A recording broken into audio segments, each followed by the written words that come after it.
You're so stupid and you deserve it. You deserve it because you're so dumb. Yes, I am gloating over your stupidity. You have been co-opted because you're in a cult and you don't even realize it because you have stupid MAGA brain and you don't get it. How stupid and dumb are you? 'Tis the season to be merry. Former CNN host Don Lemon goes on an expletive-laden rant about President Trump supporters over the H-1B visa feud with Elon Musk. Tiffany Marie Brannon is a political strategist and the host of TMB Problems Podcast, and she joins me now. Tiffany, and the left wonders why people say they have Trump derangement syndrome. Tell me about it. It's completely out of control. I mean, call us stupid and, it's just not even a matter of contention at this point. But lest you think it's just Mr. Lemon, it's not just sour grapes from that lemon. We have two other folks who are making their voices heard, political commentators on the left, Jennifer Rubin from the Washington Post and Rick Wilson from the Lincoln Project. You know, those people that hate Donald Trump and literally every single thing he does. Take a listen. All those MAGA readers out there, now you'll notice the contradiction in terms, MAGA readers would pick up the Washington Post and they would have more readers. What is the logical fallacy here?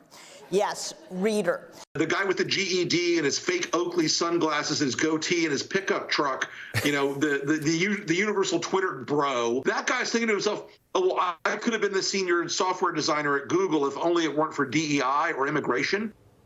I mean, at this point, Tiffany, will they ever realize that condescension is the reason that they lost in 2024 and the reason they will continue to lose if they don't listen to what is now more than half of the country? I really think that because of the chokehold that the left has on propaganda press, on fake news, on these massive media houses, they have to boil the right and boil any Trump voter down into a caricature, because that's the only way they can try to maintain some real estate in this new world. We can't be smart and vote conservative. You have to be stupid. And the fact of the matter is they want to make us stupid and then they want to keep us stupid.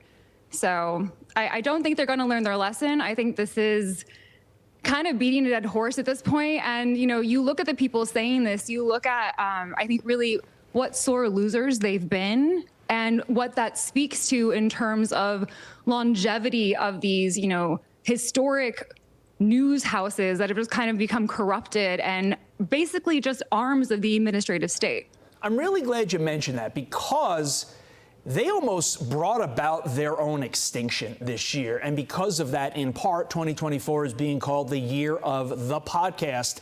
Also, thanks in part to Donald Trump sitting for multiple podcasts. Watch. I always got more publicity than other people. And it wasn't like I was trying. In fact, I don't know exactly why. Maybe you can tell me why. Oh, I could definitely tell you. You said a lot of wild. You think that you're starting to come around or soften your views on some of the networks that you may have not gotten along with in the past? No, they're fake news. Yeah, fake news. No, they're so bad. You think Biden does that? Biden's sleeping. Yeah. He has one ability I don't have. Yeah. He sleeps. He can sleep. Okay, so now we know everybody needs to do podcasts. In 2028, the election is literally going to be one big podcast from January 1 till Election Day. But with that said, what do you expect from legacy media in 2025 as they try and stave off what literally is their own extinction? Yeah, I think what you really saw this year throughout the 2024 election that conservatives understood and Trump specifically understood that liberals just keep missing every time is truth. We want truth. The American people want truth. Everyone is sick of being filtered. We are tired of inauthenticity.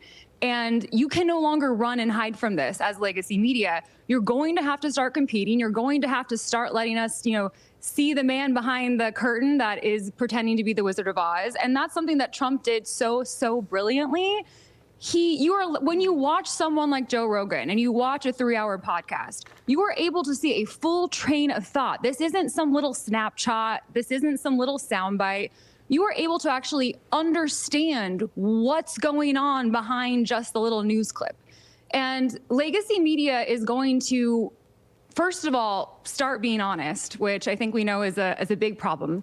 And they're going to have to start being honest, not just with themselves, but with the American people, and really reporting the news without bias, really understanding that middle-class American is the hardworking American who deserves them to really have the freedom of the press. And what it is, this is a privilege. To live in America is a privilege that no one should take lightly. And to be able to deliver the news, that is a privilege and that is an honor. And to see it so corrupted, I think with 2028, you know, I love how J.D. Vance has handled the media as VP. I think you see in him kind of a future of how future candidates, especially like millennials that are up and coming, understand this genre and will really be able to, this is their world. Right. They are, if not completely digitally native, pretty darn close to it. That's a really great point. I'm wondering if 2025 is the year that every time somebody on the right raises a question about something, it is no longer branded as a conspiracy theory or misinformation by the left. But I don't know, maybe that is just looking at things with rose-colored glasses. Tiffany Marie Brannon, thank you for your time. We can wish. Happy New Year to you.